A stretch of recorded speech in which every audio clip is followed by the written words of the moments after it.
টাঙ্গাইলের ভুঁয়াপুরে যমুনা নদীতে ফেলার সময় বিপুল পরিমাণ সরকারি মেয়াদোত্তীর্ণ ঔষধসহ একটি পিকআপ জব্দ করেছে স্থানীয়রা। এ সময় পিকআপের চালককে আটক করে পুলিশের কাছে সোপর্দ করা হয়।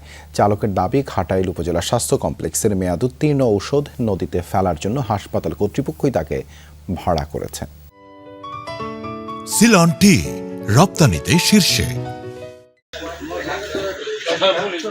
ট্রাক থেকে নদীতে ফেলা হচ্ছিল কিছু একটা। স্থানীয়রা দেখে সন্দেহের বশে ধরে ফেলে চালককে।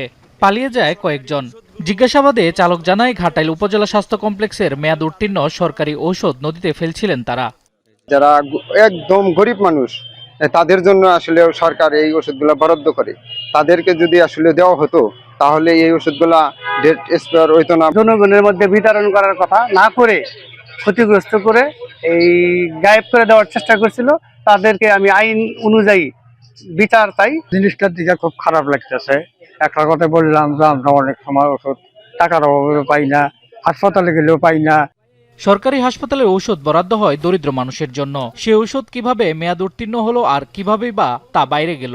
উপজেলা স্বাস্থ্য কর্মকর্তা ঘটনার পুরো দায় চাপালেন স্টোর কিপারের উপর।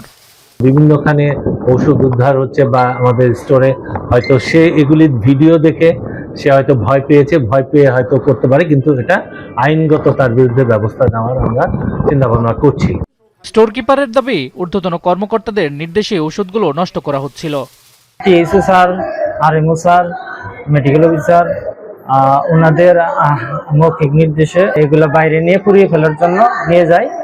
ট্রাক চালককে আটক করে পুলিশ। এ ঘটনায় 3 সদস্যের তদন্ত কমিটি গঠন করেছে সিভিল সার্জন। এক্সপায়ার্ড হয়ে থাকে তাহলে এই কমিটির মাধ্যমে দর্শক হবে। এভাবে যমুনা নদীতে ফেলে দেবে, এটা কোনো নিয়মের মধ্যে পড়ে না, এবং এটার জন্য যা করার আমরা সব ব্যবস্থা নিচ্ছি। ঘটনাস্থল থেকে আমরা পিকআপটি আমরা হেফাজতে নিয়ে থানায় নিয়ে আসি। পরবর্তী জানতে পারি যে এই ওষুধগুলা ঘাটাইল সরকারি হাসপাতালের। এর আগেও কয়েক দফা এই উপজেলা স্বাস্থ্য কমপ্লেক্সের মেয়াদ উত্তীর্ণ ঔষধ নষ্ট করা হয়। শামস তাবরিজ উচ্ছ্বাস, যমুনা নিউজ।